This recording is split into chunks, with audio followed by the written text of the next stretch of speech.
play characters, and then if you go deep enough into those characters, you realize that your own character is pretty thin to begin with. You know? And then you suddenly have this separation and go, well, who's Jim Carrey? Oh, he doesn't exist, actually. There's just a relative manifestation of consciousness appearing, and then somebody gave him a bunch of ideas. They gave him a name and a religion and a nationality, and he clustered those together into something that's supposed to be a personality. Oh, well, I had no idea he'd written to a higher self. So he and Taylor Swift have just called each other and said, we're both dead. That's really an interesting kind of... Certainly esoteric. He was levitating as he said all of that. Well, we can ask ourselves what the purpose of an educational system is. And of course there are sharp differences on this matter. There's the traditional an interpretation that comes from the Enlightenment, which holds that the highest goal in life is to inquire and create, to search the riches of the past, try to internalize the parts of them that are significant to you, carry that quest for understanding further in your own way. Purpose of education, from that point of view, is just to help people determine how to learn on their own. It's you, the learner, who is going to achieve in the course of education, and it's really up to you what you'll master, where you'll go, how you'll use it, how you'll go on to produce something new and exciting for yourself, maybe for others. That's one concept of education. The other concept is essentially indoctrination. People have the idea that from childhood, young people have to be placed into a framework in which they'll follow orders, accept existing frameworks, not challenge, and so on. And this is often quite explicit. And so, for example, after the activism of the 1960s, there was great concern across much of the educated spectrum that young people were just getting too free and independent, that the country was becoming too democratic, and so on. And in fact, there's an important study on what's called the crisis of democracy, too much democracy, arguing that claiming that there are certain institutions responsible for the indoctrination of the young. It's their phrase, and they're not doing their job properly. That's schools, universities, churches. We have to change them so that they carry out the job of indoctrination and control more effectively. That's actually coming from the liberal internationalist end of the spectrum the spectrum of educated opinion. And in fact, since that time, there have been many measures taken to try to turn the educational system towards more control, more indoctrination, more vocational training, imposing a debt which traps students, young people, into a life of conformity and so on. That's...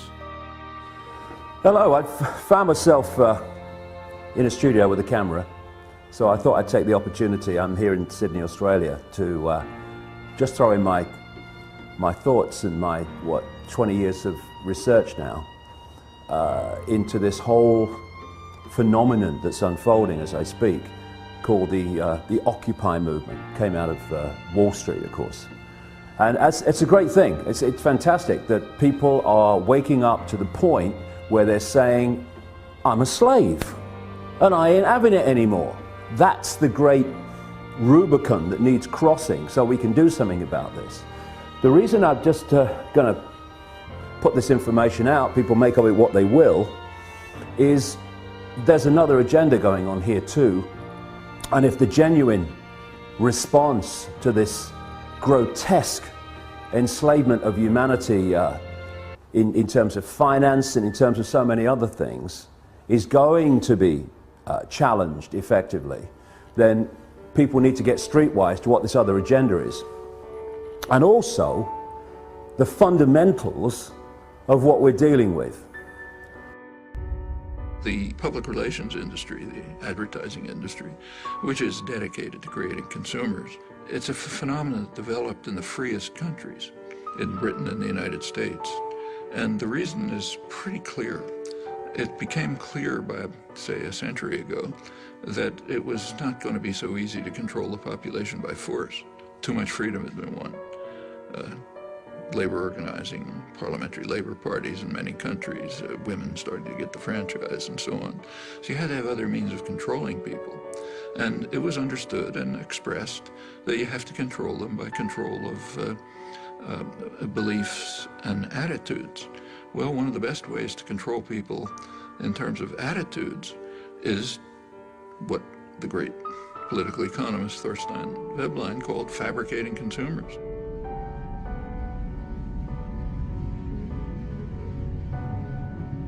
If you can fabricate wants, make obtaining things that are just about within your reach the essence of life, they're going to be trapped into becoming consumers.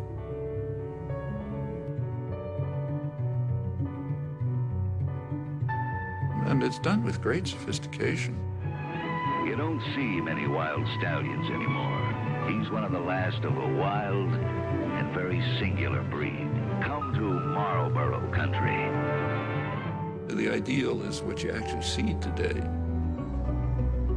where, let's say, teenage girls, if they have a free Saturday afternoon, will go walking in the shopping mall, not to the library or somewhere else.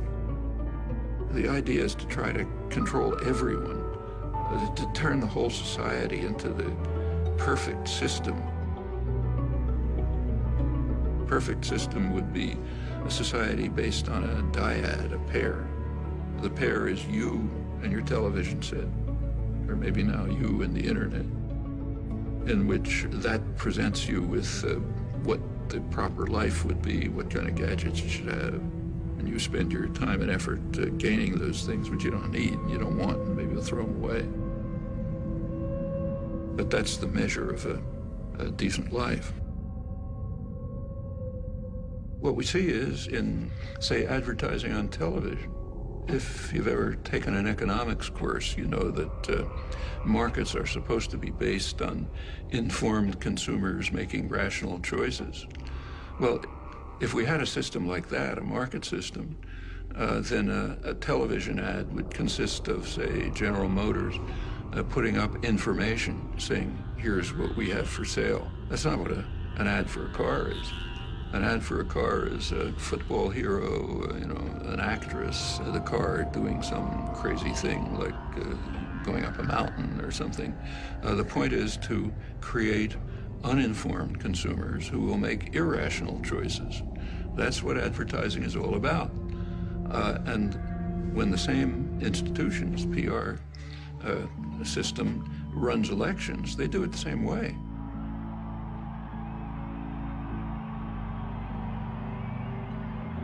They want to create an uninformed electorate which will make irrational choices, often against their own interests. And we see it every time one of these extravaganzas take place.